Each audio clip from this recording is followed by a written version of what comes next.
La révolte paysanne est en train de repartir dans tout le pays. Au moment où j'enregistre ces vidéos, il y a des villes comme Toulouse qui sont bloquées et d'autres. Pourquoi? Parce que les agriculteurs, on avait prévenu, on l'avait annoncé d'ailleurs, tout ça, vous reprenez les vidéos.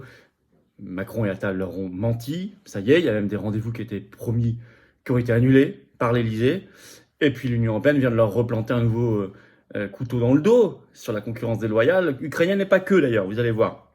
Je vais vous expliquer tout ça, mais euh, dégager la Macronie, sortir de l'Union européenne pour avoir notre souveraineté agricole et alimentaire, c'est le nœud, c'est la clé de cette crise, évidemment. Et les Français sont en soutien massif. Et peut-être que, pour ne pas réitérer ce qui s'est passé la dernière fois, il faut maintenant une grosse action à la polonaise. Vous allez voir ce que font en ce moment les agriculteurs polonais. Ils lâchent pas l'affaire et ils concentrent. Et c'est beaucoup plus puissant et efficace quand on concentre comme ça et qu'on lâche pas l'affaire. On va en reparler parce qu'il y a beaucoup d'agriculteurs français qui sont en train de réfléchir à ce modèle-là de mobilisation et de résistance. Et on les y encourage. N'hésitez pas à partager cette vidéo, elle est importante. Très importante. Vous allez voir, il va se passer beaucoup de choses dans les jours et les semaines qui viennent côté agriculteur.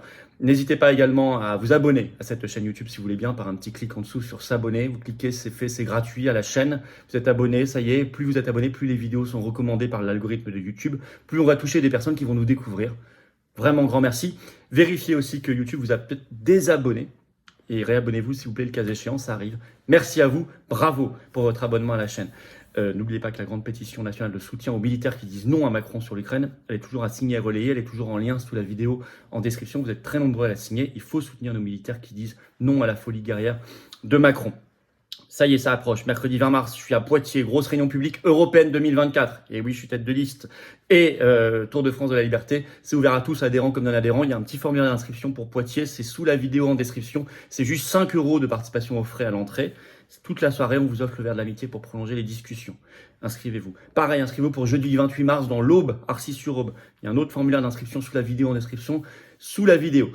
On y va, c'est parti, et je vous attends, patriotes. J'ai besoin de vous. Vous pouvez adhérer, réadhérer ou faire un don de soutien au mouvement dès maintenant, et je vous y encourage en ce tout début de semaine. Pour le faire, les liens sont sous la vidéo en description. Les liens sont également sur les-patriotes.fr, très visibles. Adhérer, réadhérer, donner. Mais je vous en reparle en fin de vidéo. C'est tellement important qu'on se batte tous ensemble. On y va. Agriculteurs, ça chauffe. Macron a menti, Attal a menti, l'Union européenne trahit. Oh, c'était prévisible, avis de tempête, reprise d'action. Les paysans polonais sont un modèle à fond, notamment sur la question ukrainienne. On va voir ça. Alors, d'abord, Macron a menti, et Attal, et créé une reprise de colère, une reprise de flamme. C'est noté, ça commence à être noté un peu partout. On l'avait analysé encore une fois. Alors, par exemple, RTL, ce 16 mars, sort tout un dossier. Le titre « Colère agricole ». Promise par Macron, la réunion avec les syndicats reportée. Il l'avait promise le 24 février dernier lors de sa visite tumultueuse du Salon de l'Agriculture, souvenez-vous, il avait dit, je cite, rendez-vous dans 3 semaines. Et finalement, RTL nous informe, les discussions entre l'Élysée et les syndicats agricoles ont échoué, les deux parties n'ayant pas réussi à même se mettre d'accord sur l'ordre du jour, ne serait-ce que l'ordre du jour. Ça a donc été annulé par l'Élysée. Et écoutez ça, ce qu'écrit RTL, incroyable, la trahison de Macron. Ouvrez bien vos oreilles. Le gouvernement avait promis qu'au 15 mars, toutes les primes européennes dont le versement est en retard seraient payées. Certains agriculteurs n'ont toujours rien touché. Il avait aussi promis des clauses pour que des produits qui ne respectent pas les mêmes règles qu'en Europe soient refusés aux frontières. Il fait exactement le contraire, écrit RTL, en demandant au Sénat de ratifier ce jeudi 21 mars un accord commercial avec le Canada, l'accord CETA, qui va mettre en difficulté une partie de l'élevage français, de quoi raviver la colère de certains agriculteurs. La crise est donc loin d'être terminée. Macron nous mène en bateau, c'est ni plus ni moins que ça, estime Alice Avis, éleveuse bovine. Il cherche des excuses pour se justifier qu'il n'arrive pas à donner raison au monde agricole. Il a voulu ramener la couverture à lui avec son cinéma au Salon de l'Agriculture. Moi, je suis hyper déçu. Et moi, je suis pas hyper surpris. Vous avez vu ce qui fait avec le CETA, notamment, l'accord au Canada, là, le 21 mars au Sénat, on va surveiller ça. Hein. Incroyable. Même RTL l'écrit. Alors, nouvelles actions, BFM, 15 mars, le titre « Colère des agriculteurs », menace de nouvelles mobilisation face aux aides non reçues de la PAC, on en parlait. Alors attention, vouloir dépendre des aides de la politique agricole commune, c'est un piège. Alors non seulement ils ne vous les versent pas à temps, ils créent des problèmes de trésorerie, mais en plus c'est un piège. Puisqu'on nous fait croire que c'est l'argent de l'Europe, mais non. Chaque année, nous versons, nous la France, 28, comme l'an dernier, 28 milliards au budget de l'Union européenne, qui en rend 13, dont 9 de la PAC. Donc on perd 15 milliards par an, 28 moins 13. Donc on pourrait largement payer les aides. De toute façon, les agriculteurs, au fond, ils veulent pas vivre de subventions, ils veulent vivre de leur boulot. Donc c'est un piège. Alors, je cite BFM, en dépit des déclarations de Gabriel Attal, qui promettait que la totalité des paiements serait effective d'ici au 15 mars. Ça n'a pas été le cas. Et il avait dit ça lors de son discours de politique générale à l'Assemblée nationale le 30 janvier dernier. Alors, RMC, ce 18 mars, titre « La colère des agriculteurs remonte ». Évidemment. Les agriculteurs disent « On ne s'interdit rien ». Par exemple, dans les départements de Haute-Garonne, Tarn-et-Garonne, dans le sud-ouest, ça repart déjà. Article de actu.fr ce 15 mars. À partir du 18 mars, donc ce lundi, nouvelle opération à Toulouse. Je cite, 4 convois de tracteurs partiront de Toulouse ce lundi, direction Balma. Le calme aura duré quelques semaines avant un retour de la tempête. Plusieurs convois sont prévus, ça c'est ce qu'écrit actu.fr. Déjà ce 16 mars, par surprise, les agriculteurs ont bloqué à Lisieux, dans le Calvados, le centre Édouard Leclerc, avec une trentaine d'agriculteurs. Donc c'était bloqué, c'était surprenant, parce que les prix qui leur sont payés sont toujours plus bas, estime-t-il. La Voix du Nord annonce ce 16 mars les jeunes agriculteurs prêts à ressortir les tracteurs si rien ne bouge, notamment dans le Calaisis. Ils sont, disent-ils, ravis du soutien de la population, mais ça c'est certain. 90%, il y avait tous les sondages qui le démontrent, 90% des Français soutiennent les actions de résistance des agriculteurs. Alors d'autant qu'ils sont à nouveau attaqués par l'Union européenne. L'air de rien, hein. Elle ne le dit pas comme ça, hein. Mais ça s'est passé lors d'un vote, par exemple, au Parlement européen, ce 13 mars à Strasbourg. Les eurodéputés ont approuvé, je cite, le renouvellement des mesures de libéralisation du commerce agricole avec la Moldavie et avec l'Ukraine, mais en y ajoutant, on avait alerté sur cette arnaque, ce qu'ils appellent un frein d'urgence, si le niveau d'importation de volailles ukrainiennes est supérieur à ce qu'on voyait entre 2021 et 2023. Alors ils ont ajouté 2021 pour faire bonne figure, parce qu'avant c'était concentré sur 2022 et 2023, mais fondamentalement ça ne change pas la donne. Ça reste un niveau très élevé, beaucoup plus élevé qu'avant, puisqu'on compte 2 très mauvaises années dans les 3, 2022 et 2023, puisque c'est libéralisé sans droit de douane depuis mars 2022. Donc même si vous ajoutez une année qui va faire un peu baisser la moyenne, 2021, vous êtes quand même très au-dessus de ce qu'il y avait avant, puisque vous mettez 2 très mauvaises années, 2022 et 2023, donc il y a un entourloupe. Donc c'est pas du tout un retour à la situation d'avant, pas du tout. Et ça, les agriculteurs sont pas idiots, ils l'ont compris. Et encore, ça reste à confirmer, parce que la Commission européenne a dit qu'elle ne voulait même pas de ce frein d'urgence. Si c'est appliqué, celle à partir du 6 juin prochain pour encore un an de plus. Mais en plus, ce frein d'urgence est insuffisant, mais en plus, il est possible qu'il n'existe même pas ou qu'il soit amoindri d'ici là. Rappel, Euractiv nous avait informé le 8 mars dernier, je cite, le Brésil et l'Espagne prêts à signer l'accord de libre-échange Union européenne-Mercosur malgré l'opposition de la France, c'est écrit.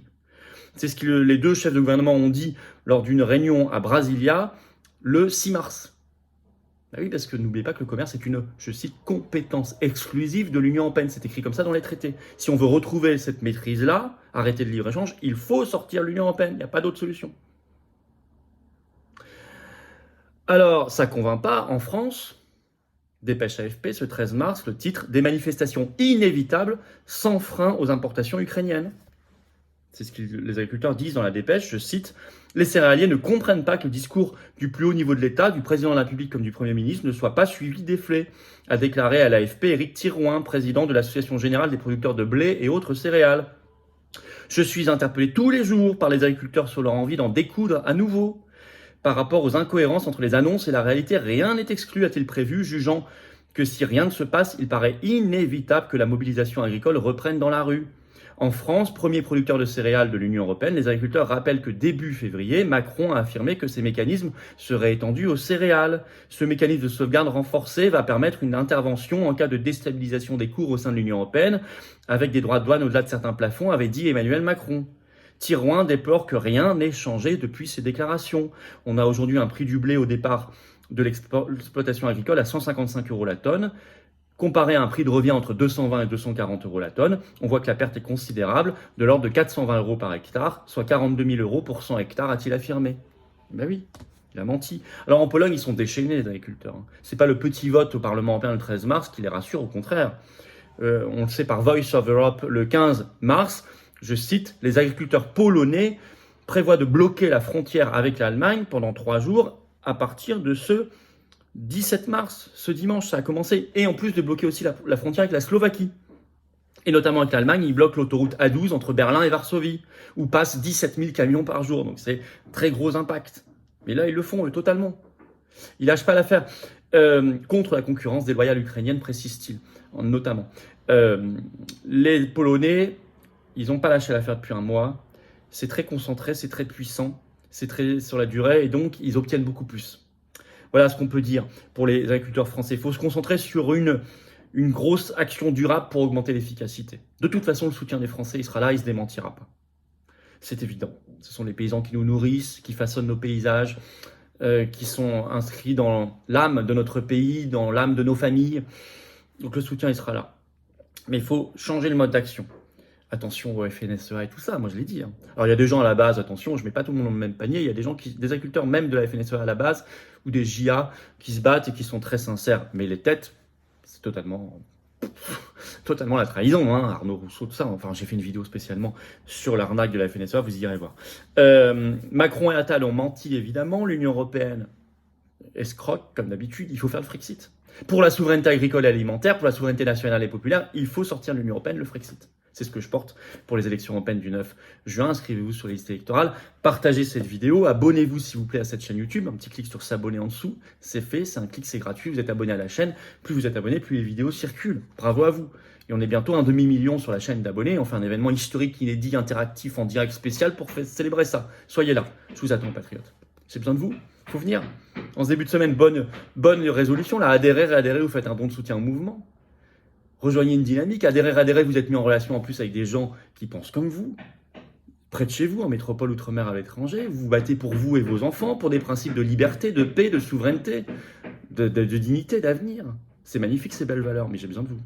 Ah non, on n'a pas les millions, les banques, les copains, les médias du système, on les aura pas. Et on n'en veut pas. On a la conviction, le nombre, on est largement le plus grand mouvement souverainiste de France. J'ai l'honneur de le présider, soyez là. Dès maintenant. Adhérez, c'est le premier lien sous la vidéo en description pour le faire. Ce lien est également en commentaire épinglé. Une petite fiche sur l'écran maintenant et dans quelques secondes un lien sur l'écran, vous choisissez. Faire un don de soutien au mouvement, c'est le deuxième lien sous la vidéo en description. Tout ça, ces liens sont sur les-patriotes.fr par ailleurs. Tout est défiscalisé aux 2/3 de vos impôts. Ça fait baisser concrètement vos impôts. Profitez-en. Profitez-en plutôt que de le donner au fisc de Macron qui en fera des bêtises ou des horreurs. Là, vous mettez 60 €, adhésion, donc vous baissez 40 € vos impôts. Vous mettez 6 000 €, vous baissez de 4 000 €. Vous mettez 6 €, vous baissez de 4 €. Bravo aux donateurs et adhérents, bienvenue aux nouveaux adhérents patriotes et vive la France.